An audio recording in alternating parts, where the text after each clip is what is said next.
Dear students, my name is Ivana Šestak and I'm Associate Professor at University of Zagreb, Faculty of Agriculture.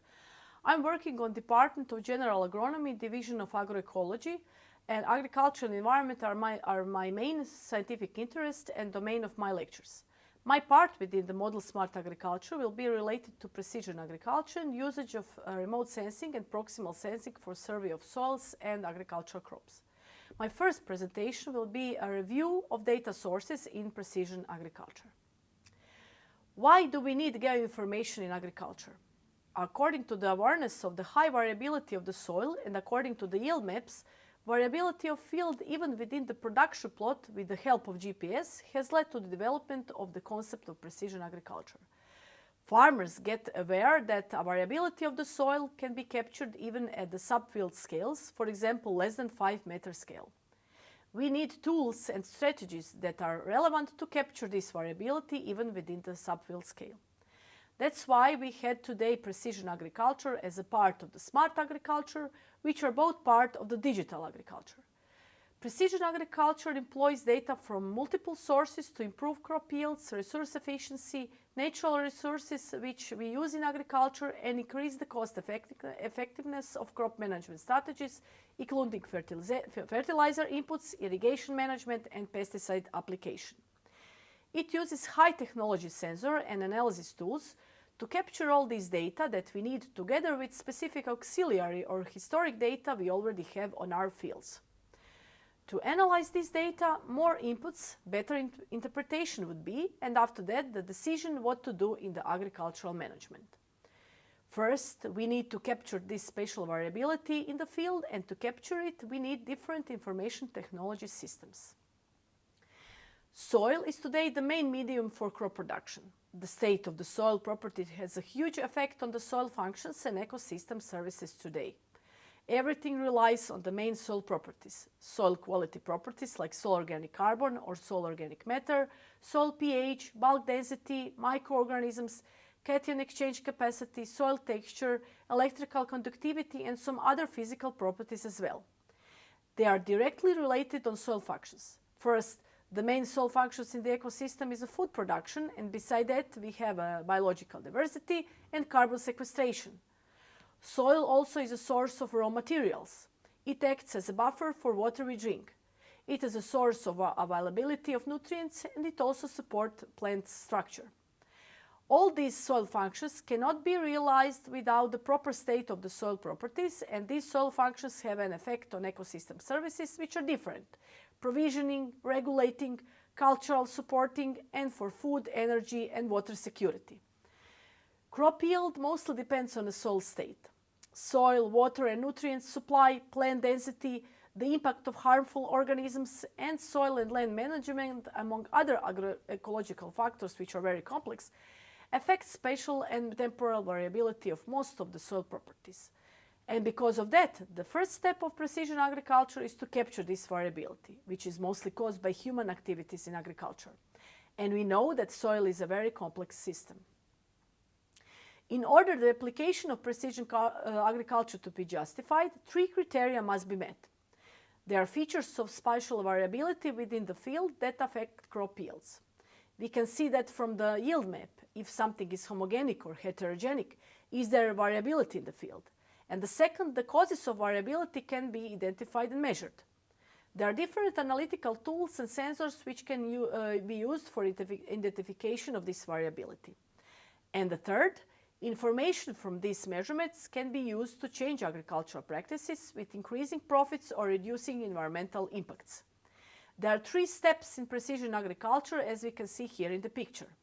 First is a measurement and understanding of spatial variability, management of variability, and after that, evaluation of the efficacy. For example, here, together with a yield map as a source of independent data, there is a need to implement point sampling to analyze the soil state. We get soil map or terrain map, and then we do data analysis in the geographic information system. We gather independent data, derive some relationships, evaluate these relationships, and, for example, get prescription map for fertilization. We need the several sources of data to find what the issue of the spatial variability is. For this purpose, the use of information technologies serve us for better and more sustainable management within the agro ecosystems. Technologies such as GIS, remote sensing, proximal spectroscopy, and other different proximal sensors are non-destructive and include the analysis of larger areas. We can use UAV, we can use satellite images, and also do some referent measures on the field to get more easier this interpretation of remote sensing images, and also to get some calibration models for parameters of the crop or of the soil. Data collection is the backbone of precision agriculture. We need to capture this spatial variability to understand it and to manage agricultural field on the most efficient way. Soil sampling is the first step. The more accurate the data, the easier it is for us to work in the next stages, like in a lab or making some measurements in the field, like on the go. Good sampling plan should precede field work and then cost-effective, non-destructive and sufficiently accurate analysis to use different sensors on the go or real-time sensors to get this data in a shorter way.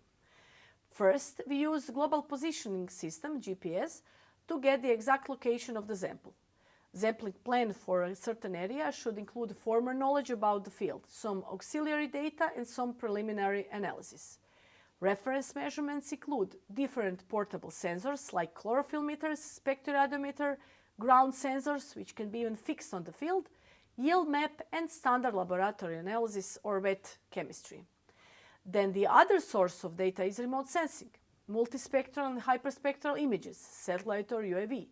After that, we can make decisions and use variable input technology regarding the agrotechnical operations like spraying, irrigation, top dressing. On the photos, we can see two on-the-go sensors which make proximal measurements of specific soil properties. This is Veris U3. It is on-the-go soil sensor platform which is commercially available, and it measures soil pH, soil organic matter, and electrical conductivity, which can be related to the soil texture. It is because the ability of soil to transmit or attenuate the electrical current, and for example clay soils with more organic matter have higher electrical conductivity. It uses electrodes. It can measure soil pH as well. Also, it uses ion selective electrodes, and every 8 to 10 seconds driving on the field, it measures soil pH and it can give us information about soil organic matter content. It uses optical sensors utilizing two wavelengths to capture and to make a spectral index mostly related to organic matter content. It also captures the GPS exact locations of sampling. The other picture is the Yara-N sensor used for top dressing. It measures the state of the nitrogen content in leaves. It is mounted on the tractor in the field, and it determines the nitrogen demand by measuring the crop light reflectance covering the area, approximately 50 square meters per second. The most of sensing technology applied to agriculture is based on the typical light reflectance curve for vegetation, and it utilizes the NDVI index mostly, which captures the relations of the visible and near infrared reflectance at two wavelengths. So this Yara-N sensor measures light reflectance at specific wavelengths related to the crop chlorophyll content in biomass and the nitrogen as the element within the chlorophyll molecule. It calculates the actual nitrogen optic of the crop, and optimum application rates are then derived from the nitrogen optic data and sent to the controller of the variable rate spreader or sprayer. It can adjust very easily fertilizer rates according to this data. It is a very useful proximal sensor. It enables real-time monitoring and real-time activity in the field. Regarding the spatial data analysis, we use different sources of data, and if we have coordinates, if we have spatial formats of data, we can analyze it, for example, to get agricultural pollution potential. Here we use a map of watersheds, slope maps, soil data maps, soil types of different soil parameters, land use data, animal loading, and pesticide use. And then we can get agricultural pollution potential in some area. And this is the system of variable rates, just illustration scheme of variable rate technology. We have different map data, we gather it and generate, for example, map for spraying for pest control. Then we put it into the controller on the machinery, and then we can have a variable rate drive in it and a variable rate application according to the map. Here is the example of precision agriculture activity schedule. We need sampling plan. We have a sample soil or plant. We have some in situ measurements using different sensor. We can also apply UAV imaging or acquire remote sensing satellite data for the same dates when we acquire soil or plant sampling.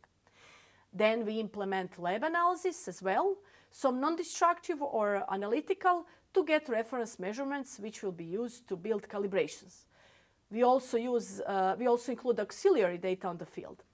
And then we do data processing, analysis, build calibration model, get statistics, spatial analysis to interpret this data, to evaluate results and to put some decision on agricultural measurement.